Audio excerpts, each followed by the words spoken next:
some narrowings really in the. So that's me. That's you. Yeah. Okay. Um, we know you have some narrowings and blockages in the arteries that go to your bowels, basically. Um, Yeah, that's the thing. When I came back, when that all got discussed, and oh yeah, we need to do something. mhm. But at that particular moment, I didn't have any kind of coverage. Yeah. Yeah. So that quickly changed course to, well, let's just give you feel good now, and wait. Mhm. So, well, now I have a little bit of coverage, so I don't know if that Yeah.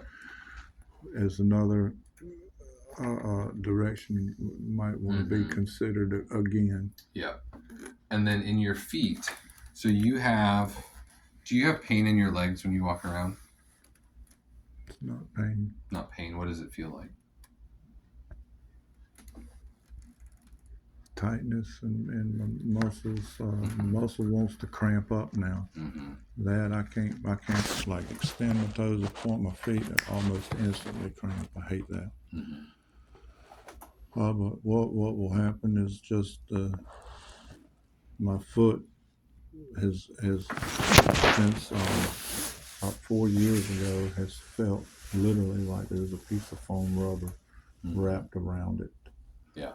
and so I don't have the sensation, um, the nerve sensation. But again, I feel that that was part of that other problem Mhm. that I had was complaining about. I also cannot lift my big toe. Period. Mhm. Cannot lift it at Mhm. all. Not even a quarter inch. I can curl it under. I have Mhm. strength to curl under, but absolutely no sensation of anything Yeah. when I try to lift it. Yeah. That's been for years. For a while. Yeah. The numbness is new. Mhm. What would normally happen is that the muscles right at the top Mhm. of my hips, right here in my back, Mhm. they would become tight, very, Mhm. very, almost hurt. That I couldn't take any more steps. Mhm. I didn't feel weak. It was so bad that I just simply couldn't endure that. I don't call it pain then either, but it couldn't be any more uncomfortable. Mhm. I Um, see. it was like when your arm has too much lactic acid. If you ever Mhm. lifted weights or anything, you tried to push it and then to the front, you absolutely could not. Just yes, Yeah. that's what that sensation would be. Um, that was from day one with all of this. Mhm. But the pain part, I would push through that, which it took about 2.5 years. And it finally got to where originally every 3 or 4 minutes it felt like somebody had a little wooden rod or metal rod about that long that would just rear back and strike me on any part of my leg, Mhm. my knee, my poor little pinky toe, and then almost as instantaneous, it would quit. Mhm. Thank God it would go, it would quit. Yeah. But 3, 5 minutes later, again, and this was day in, day night. I couldn't sleep on my back at all. I had a brand new bed I never got to sleep in.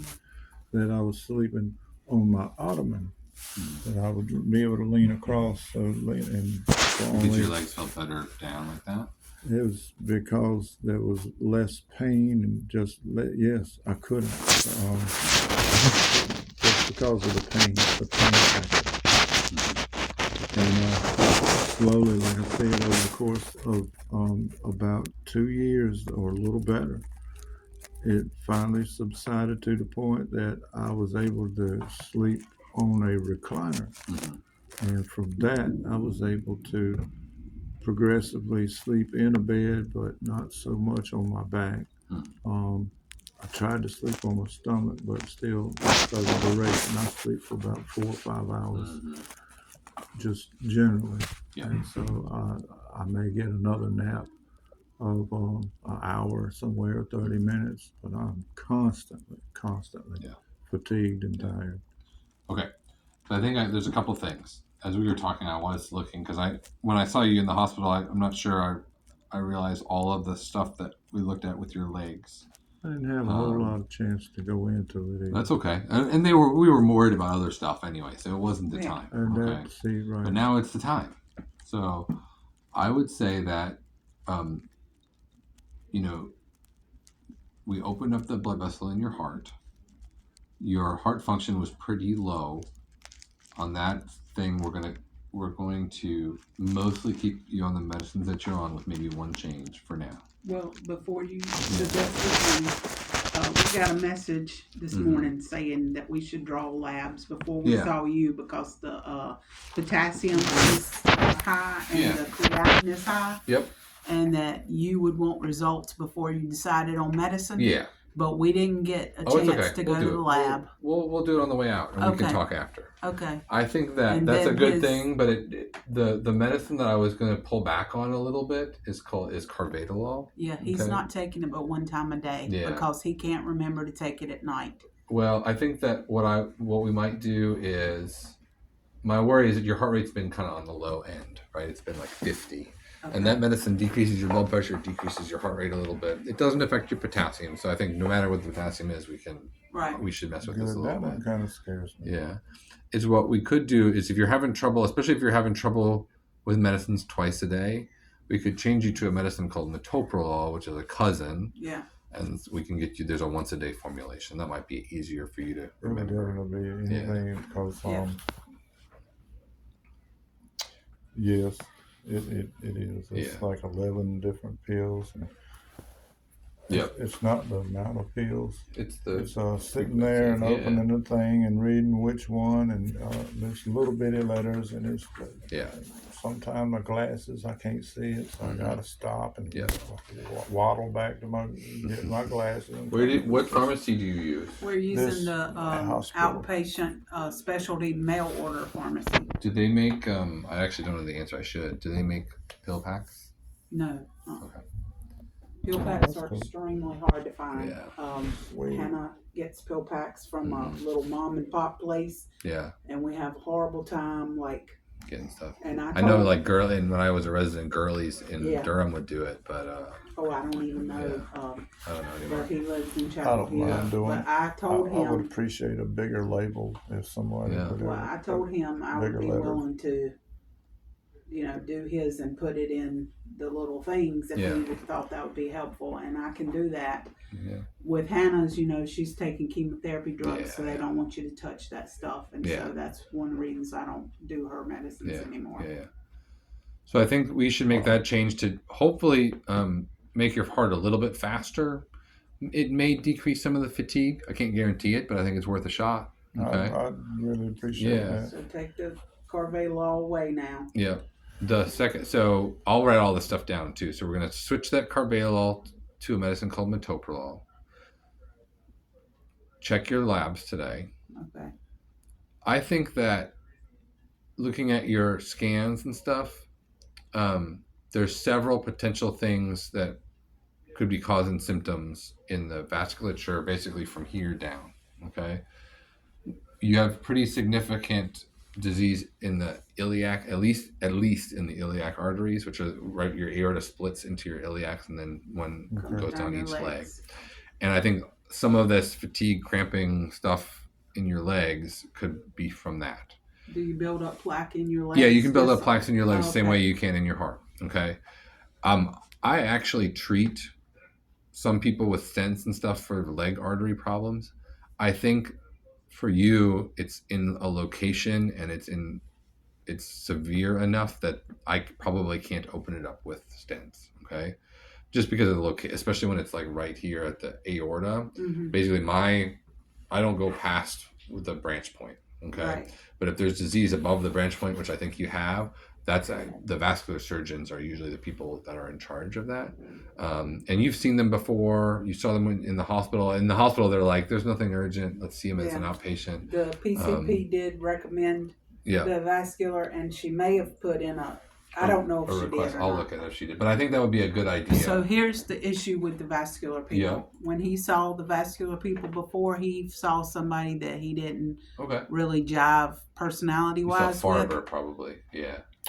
That sounds familiar. Yeah, Yeah, that's that's who you saw. Anyway, exactly who, but do you because have he a was very buddy? willing to do a quick, he just quickly assumed, and I would not listen to me. Yep. And he was I going on kept vacation, and he was insistent. like, "We need to do this like now." Yeah. And see, and then I would have had this procedure done that I feel, and I truly, in my heart, still feel I didn't need that procedure. But I was begging for somebody to do something about the pain. That's what got me here in the first place. So ultimately, you'll have to have a procedure to 100% get rid of the pain. Yeah. You know that now, right? Well, pain is gone. I don't have but the pain numbness and all that at all stuff anymore. That numbness is because of all of this. But the pain that I experienced and what I came in for that I could not tolerate is something totally different. And it has run its course, and it does not exist anymore. Yeah. The other thing that we see on the scans is you have some narrowings right at basically at the origin of the arteries that go to your gut. Okay. It's called the celiac artery and the superior mesenteric artery, inferior mesenteric artery. Like these all, you don't have to remember the names of all these.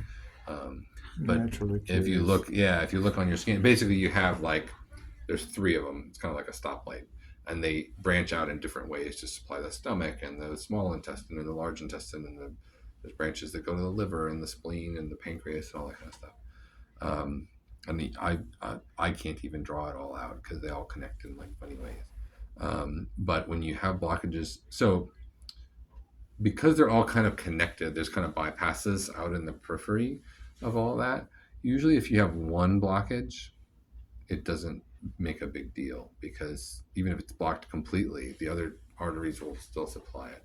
But when you start accumulating multiple areas that are narrowed, that's when it gets a little bit touchier. And people sometimes describe what they call intestinal angina, which is usually after they eat, they feel a lot of discomfort in their abdomen.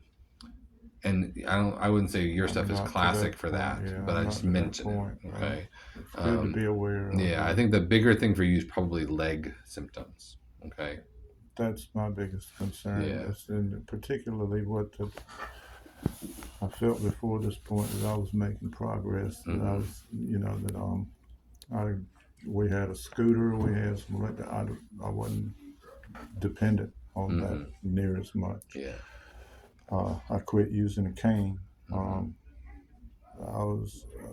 We went to the beach one time, and that was the most miserable part for me, is to try to just keep up with anything that wanted just a couple of blocks. Yeah. And now, well, prior to this, I could walk those couple of blocks. I couldn't immediately walk back. Yeah.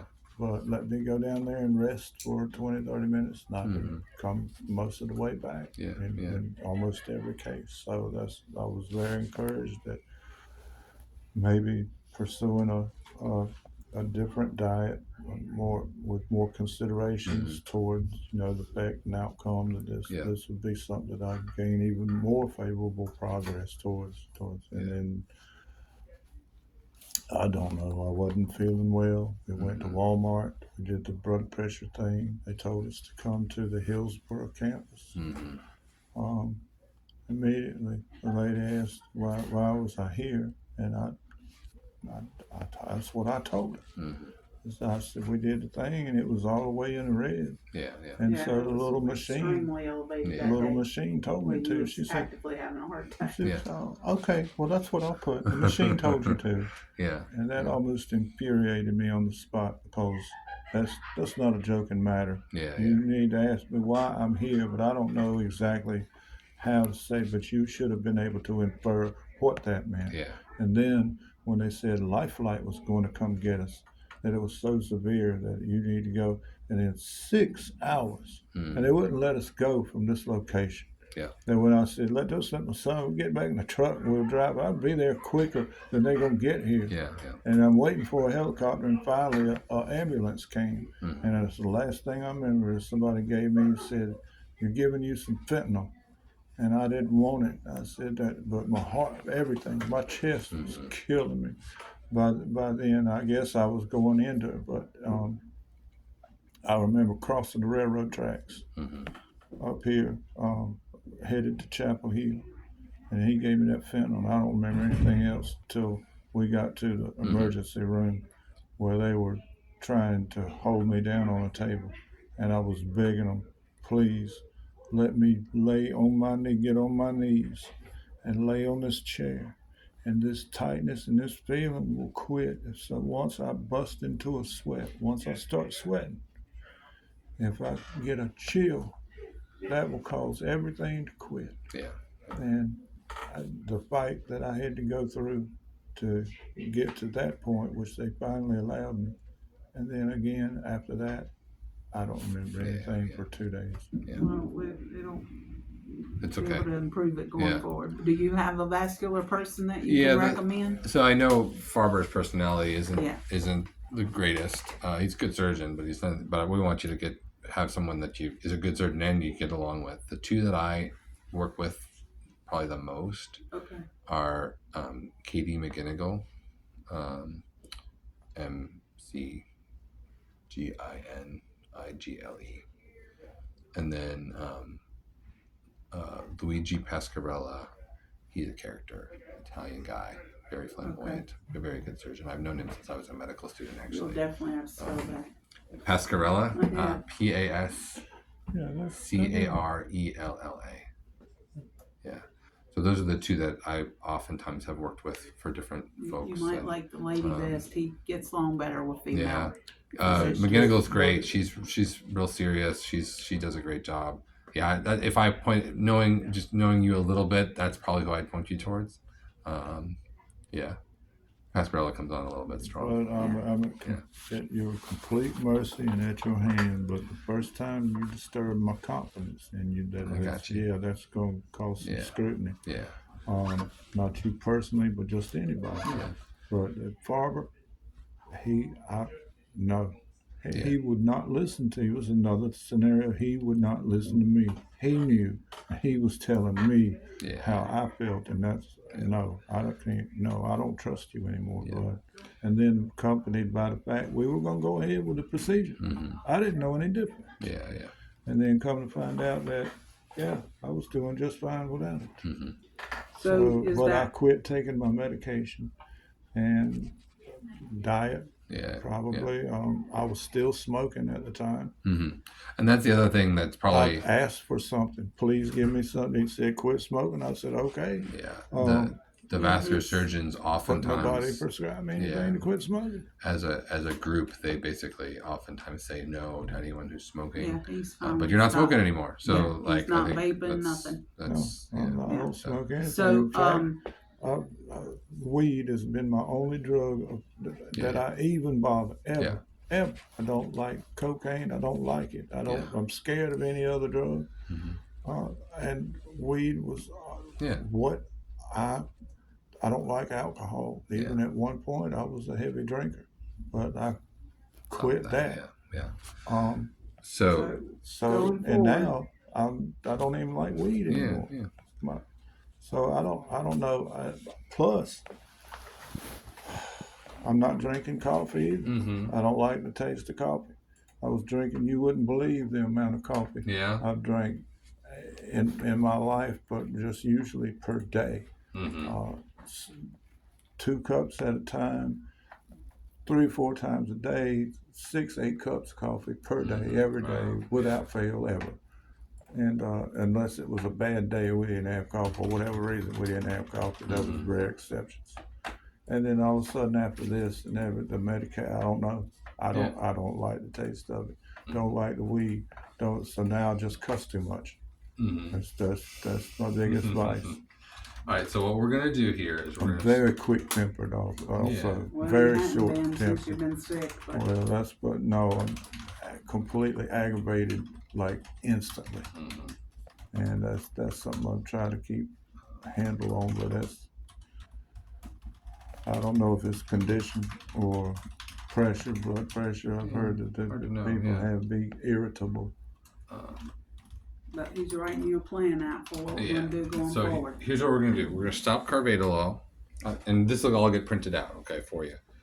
Stop that carvedilol medicine. We're going to replace it with metoprolol, probably a little bit gentler for your heart rate, Which you'll for your take blood once pressure. a day. What milligram is 20, that? 25.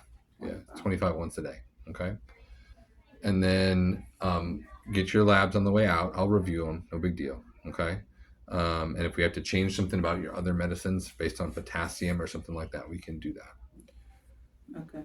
Vascular surgery referral has already been placed, so you'll Okay. get contacted about that. And if you haven't, just let You us can know, call. especially in the new year. Schedules are always a little funny around the holidays. But, Yes, but- so that's to be expected, really. yeah. And then the last thing is, your heart function was pretty low when you were in the hospital. And I think the next time I see you, we should probably recheck, just do an echo, okay, to see where we're at with your heart function.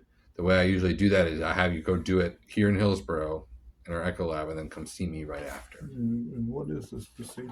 Just ultrasound of your heart. No, you don't have to You have just, no contrast or nothing. yeah, It's you like just they lie there. do a lady when she has a I'm just trying to prepare baby. It's somebody if just that was some a gel and consideration. So Yeah. that's fine. nothing easy. Ultrasound. Just ultrasound. Yeah. So lie on your side for 45 minutes and no big deal. So, Okay, sounds good. okay. Okay. 45 minutes? Well, depends. You got a lot of little You got a valves and stuff. heart valves that they got to take a look at. It just seems unusual. You can lay there and talk for 45 minutes, trust I'll me. be fine. I'll go to sleep on them. Yeah, oftentimes people do. Okay. And so you're putting the metoprolol I already have, yeah. into the. Okay, I'll call them then and get that ordered. I don't mean to be so complainative, but that's basically what's going on. Here we are. Okay, cool. I am So getting you all think this when in. he switches the medicine and his blood pressure goes up a little My bit, hope some of is this that you'll feel a little weakness bit will- better. Okay. Yeah, and then it's hard to sort out how much of the leg stuff is coming from, Yeah, 'cause peripheral artery I can disease. hardly go up any stairs anymore. Where yeah. you live, parking is upstairs, and I have to have somebody circle around their building. Yeah, but I think that's why you gotta Okay. get up with the vascular folks and say what are going to be the options to Okay. open up that flow again. So when should he come back and see you? 3 months 3 months. with the echo. Wow. Okay. And you Seems got like the a long- order in for the echo? Mm-hmm. Okay. Seems like a long time. Well, if anything happens between now and then, I can always see you sooner. Okay. Yeah. And so, Like for instance, if there's something goofy about your labs or medicine. and we got to change a bunch of medicines, I'll have you back in a month or something. Okay. But And they're really good if we call or need to Somebody come back, looking he'll over see you. my shoulder. All right. Yeah. So we're just gonna get the labs, the PCP suggested, or are you gonna add yeah, I think something? that's fine. No, I think just Okay. looking at the just looking at the electrolytes is fine. Oh, it didn't print out. You out of paper? Yep.